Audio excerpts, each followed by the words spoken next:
Hello बच्चों, आज हम देखने जा रहे हैं वर्ग चौथी का यह पाठ जो कि है ईदगार। ईदगार यानी जो ईद होती है उसके बारे में यह पाठ है। तो चलो पढ़ते हैं। बातों बातों में आप अपने जेब खर्च के पैसों का क्या करते हैं? जैसे आप अपने पॉकेट मनी के खर्चों का क्या करते हैं वह पूछ रहे हैं। अपने दोस्तों के खिलौनों को देखकर आपके मन में कैसा विचार आता है? आपके दोस्तों को जब खिलौने आप उनके घर पे जाते हो, उनके खिलौने देखते हैं तो आपके मन में क्या क्या विचार आता है वह पूछ रहे हैं। त्योहार खुशियाँ लाते हैं, मन में उमंग भरते हैं। त्योहारों पर मेले लगाए जाते हैं। इन मेलों से लोगों की जरूरी सामान मिलता है और भरपूर मनोरंजन भी होता है। मेले में हामिद के दोस्त खिलौने मिठाइयाँ खरीदकर अपने पैसे खर्च कर देते हैं, लेकिन हामिद कुछ ऐसा करता है कि अपनी दादी का मन जीत लेता है। तो हामिद कुछ ऐसा करता है कि वो अपनी दादी का मन जीत लेता है। तो यह पाठ में वह बतलाया गया है। तो चलो बच्चों, अब हम पाठ पढ़ते और समझते हैं। रमजान के पूरे 30 रोजों के बाद आज ईद आई है। कितना मनोहर, कितना सुहाना प्रभात है। वृक्षों पर कुछ अजीब हरियाली है, खेतों में कुछ अजीब रौनक है, आसमान पर कुछ अजीब लालिमा है। आज का सूर्य देखो कितना प्यारा, कितना शीतल है, मानो संसार को ईद की बधाई दे रहा है। गांव में कितनी हलचल है, ईदगाह जाने की तैयारियां हो रही है। इसका मतलब यह होता है बच्चों कि ईद आई है और अजीब हरियाली दिख रही है और सभी इधर रौनक, सभी इधर खुशियाँ दिखाई दे रही है। सभी ईदगाह अपने अपने मन में खुश हो रहे हैं क्योंकि उस दिन ईद है। लड़के सबसे ज्यादा प्रसन्न हैं, बार बार जेब से खजाना निकाल कर गिनते हैं। महमूद गिनता है 1, 2, 10, 12। उसके पास 12 पैसे हैं। मोहसिन के पास 15 पैसे हैं। इन्हीं अनगिनत पैसों से अनगिनत चीजें लाएंगे, खिलौने, मिठाइयाँ, बिगुल, गेंद और न जाने क्या क्या। और सबसे ज्यादा प्रसन्न है हामिद। वह भोली सूरत का 4-5 साल का दुबला पतला लड़का। उसके पिता गत वर्ष हैजे की भेंट हो गए हैं और माँ न जाने क्यों पीली होती होती एक दिन मर गई। किसी को पता न चला कि क्या बीमारी थी। यह पैराग्राफ का यह मतलब होता है कि जैसे उसके जो फ्रेंड्स हैं वह अपने पैसे गिन रहे हैं और हामिद अपने मन ही मन खुश हो रहा है। और उसकी माँ गत वर्ष उसकी माँ एक्सपायर हो गई है, मर गई है और पिताजी गत वर्ष हैजे की भेंट हो गए थे। तो आगे पढ़ते हैं।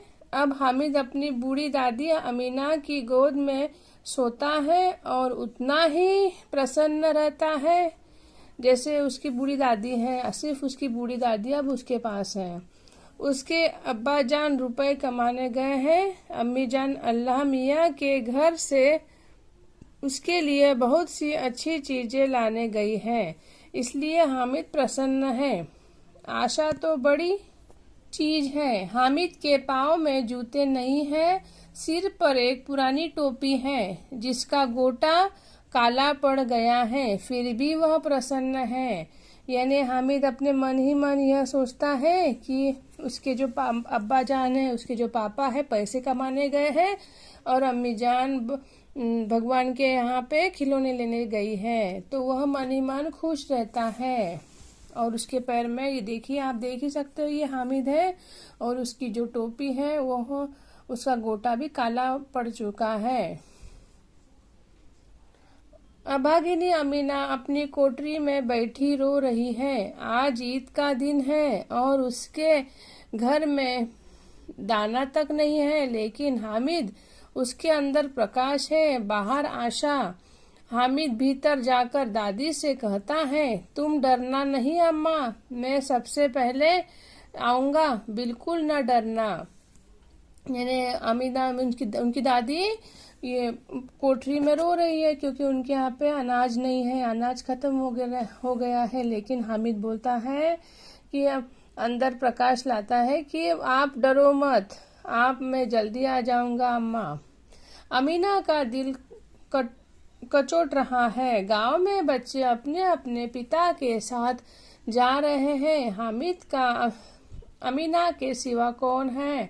भीड़ में बच्चा कहीं खो गया तो क्या होगा? 3 कोस चलेगा कैसे? पैरों में छाले पड़ जाएंगे, जूते भी तो नहीं है। वह थोड़ी दूर चलकर उसे गोद ले लेती, लेकिन यहाँ सेविया कौन पकाएगा? पैसे होते तो लौटते लौटते सारी सामग्री जमा करके झटपट बना लेती। यहाँ तो चीजें जमा करते करते घंटों लगेंगे। बच्चों, यह पैराग्राफ का मीनिंग यह होता है कि अमीना का मन में मन कचोट रहा है, यानी दुख हो रहा है उसे कि सब अपने अपने पिताजी के साथ जा रहे हैं, लेकिन हामिद अकेला है, उसके पैरों में कुछ नहीं है। अगर वह जाती तो घर पे जो अनाज भी नहीं है, उसे अनाज मांग के पकाना है, तो वह भी नहीं गई। उसने हामिद को अकेले ही भेजा है। तो वह यह सोचती है कि अगर मैं जाती तो उसे गोद में ले लेती और लौटते लौटते सामग्री ले लेती, अगर उनके पास पैसे रहते हैं। तो वो भी नहीं कर पाई वो। अगले पैराग्राफ पढ़ते हैं। गांव से रेला चला और भी बच्चों के साथ हामिद जा रहा था। शहर का दामन आ गया। सड़क के दोनों ओर अमीरों के बगीचे हैं। बड़ी बड़ी इमारतें, अदालत, कॉलेज, क्लब, घर आदि दिखाई देने लगे। हलवाइयों की दुकानें मिठाइयों से सजी हुई थी। अब बस्ती घनी होने लगी। ईदगाह जाने वालों की टोलियां नजर आने लगी, एक से एक भड़कीले वस्त्र पहने हुए। सहसा ईदगाह नजर आया। लाखों सिर एक साथ सजदे में झुक जाते हैं, फिर सबके सब एक साथ खड़े हो जाते हैं। नमाज खत्म हो गई, लोग आपस में गले मिल रहे हैं। तो बच्चों, यह पैराग्राफ का यह मीनिंग होता है कि अब रेला चला मीन्स सभी इकट्ठे होके जाने लग गए। क्या करने? नमाज पढ़ने। और हलवाई की दुकान, मिठाई की दुकान सजने लग गई है। और बड़े बड़े इमारतें, जब वो जाने लग गए तो उनको बड़ी बड़ी इमारतें दिखने लग गई, कॉलेज, ये वो, क्लब, सब दिखने लग गए। सबके वस्त्र भड़कीले, सबके अच्छे अच्छे वस्त्र दिखाई देने लग गए। और सब नमाज एक साथ इकट्ठा जमा होके नमाज पढ़ने लग गए और सब अपने गले मिल गए। तो यह पैराग्राफ का यह मीनिंग होता है। अब आगे पढ़ते हैं। अब खिलौनों की दुकानों पर धावा होता है। हामिद दूर खड़ा है, उसके पास केवल 3 पैसे हैं। मोहसिन भिश्ती खरीदता है, महमूद सिपाही, नूरे वकील और सम्मी धोबन। हामिद खिलौनों को ललचाई आंखों से देखता है। वह अपने आप को समझता है, मिट्टी के तो है, गिरे तो चकनाचूर हो जाए। फिर मिठाइयों की दुकानें आती हैं। किसी ने रेवड़ियाँ ली, किसी ने गुलाब जामुन, किसी ने सोहन हलवा। मोहसिन कहता है, हामिद ले, रेवड़ी ले, कितनी खुशबूदार है। तो यह पैराग्राफ का मीनिंग यह होता है कि अब सबका नमाज हो गई है और सब दुकानों पर धावा कर रहे हैं, मीन शॉपिंग करने गए हैं। हामिद दूर ही खड़ा है क्योंकि उसके पास ज्यादा पैसे नहीं हैं। बाकी के उसके फ्रेंड्स ने खिलौने खरीदना चालू कर दिया है। और हामिद अपने मन को यह समझाता है कि यह मिट्टी के तो है, नीचे गिरे तो चकनाचूर हो जाएंगे, फूट जाएंगे। और फिर वो मिठाई के दुकान में जाते हैं तो हामिद को उसके फ्रेंड बोलता है कि रेवड़ी ले, खुशबूदार है। हामिद ने कहा, रखे रहो, क्या मेरे पास पैसे नहीं है? तो वो बोलता है उसके फ्रेंड को कि मेरे पास पैसे नहीं है, आप रखे रहो। सम्मी बोला, 3 ही पैसे तो है, 3 पैसे में क्या क्या लोगे? उसका फ्रेंड बोलता है, 3 पैसे में क्या क्या लोगे, आपके पास तो 3 ही पैसे हैं।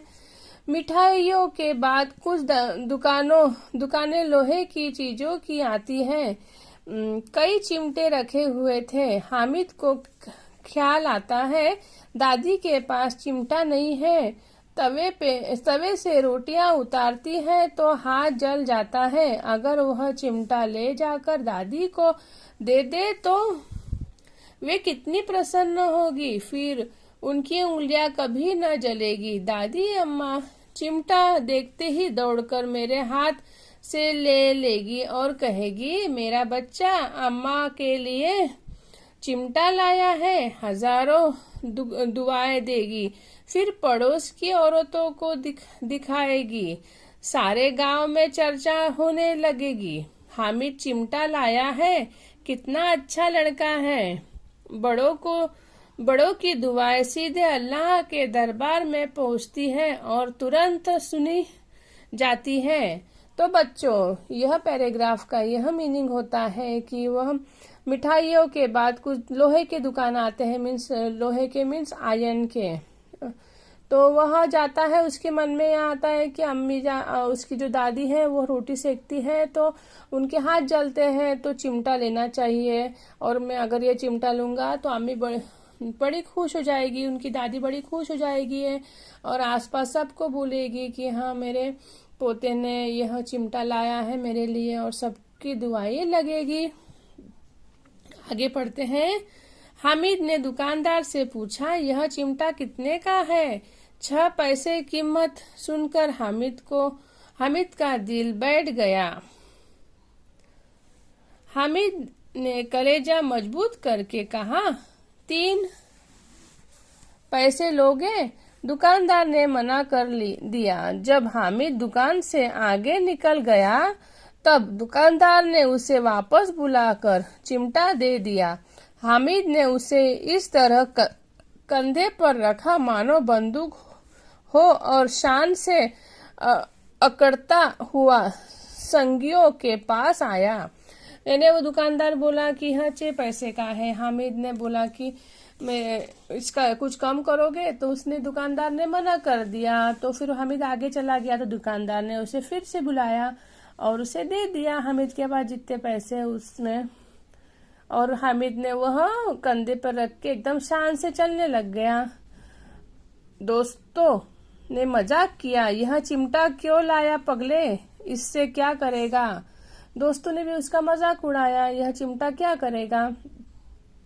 घर आने पर अमीना हामिद को आवाज सुनते ही दौड़ी और उसे गोद में उठाकर प्यार करने लगी। सहसा उसके हाथ में चिमटा देखकर वह चौंकने लग गई। दादी की चिमटा देखकर, यह चिमटा कहाँ था? मैंने मोल लिया है। कैसे? कई पैसे में? 3 पैसे दिए। वह दादी पूछने लगे कितने पैसे में, तो हामिद बोलने लग गया 3 पैसे में। अमीना ने छाती पीट ली, यह कैसा बेसमझ लड़का है कि दोपहर हुई कुछ खाया न पिया, लाया क्या चिमटा? अमीना बोलने लग गई कि यह कैसा लड़का है कि उसने कुछ खाया पिया नहीं, लाया क्या सिर्फ चिमटा? सारे मेले में तुझे और कोई चीज न मिली जो यह लोहे का चिमटा उठा लाया? दादी उससे बोलने लग गई। हामिद ने अपराधी भाव से कहा, तुम्हारी उंगलियां तवे से जल जाती थी इसलिए मैंने इसे ले लिया। हामिद ने उसकी दादी को बोला कि आपकी उंगलियां जल जाती थी इसलिए मैंने चिमटा खरीदा। बुढ़िया का क्रोध तुरंत स्नेह में बदल गया। यह मुख स्नेह था, रस और स्वाद में भरा। बच्चे में कितना त्याग, कितना सद्भाव और कितना विवेक है। दूसरों को खिलौने लेते और मिठाई खाते देखकर इसका मन कितना ललचाया होगा। वहां भी अपनी बुढ़िया दादी की याद बनी रही। अमीना का मन गदगद हो गया। दामन फैलाकर हामिद को दुआएं देती जाती थी और आंसू की बड़ी बड़ी बूंदें गिराती जाती थी। हामिद इसका रहस्य क्या समझता। यानी इसका मतलब यह होता है बच्चों कि जब बूढ़ी अम्मा को क्रोध से वो बोलने लग गई कि आपने कुछ नहीं खाया, तो फिर बाद में यह सुनकर उनका क्रोध स्नेह में खुशी में बदल गया और उनका प्यार बढ़ने लग गया और दोनों का। और वह बोलने लग गई कि भगवान ये कितना इसको दुआएं दो, इसने कितना अच्छा काम किया है कि मेरे लिए चिमटा लाया है। वहाँ मेले में जाने के बाद भी उसे मेरी याद आ रही थी। वह गदगदाने लगी, यानी गदगदाना मीन्स रोना, उसके आंख में आंसू आ गए और वह बड़ी खुश हो गई। तो बच्चों यह पाठ पूरा ईद के त्योहार के ऊपर है। अगर आपको समझ आए तो लाइक करिए। Bye bye.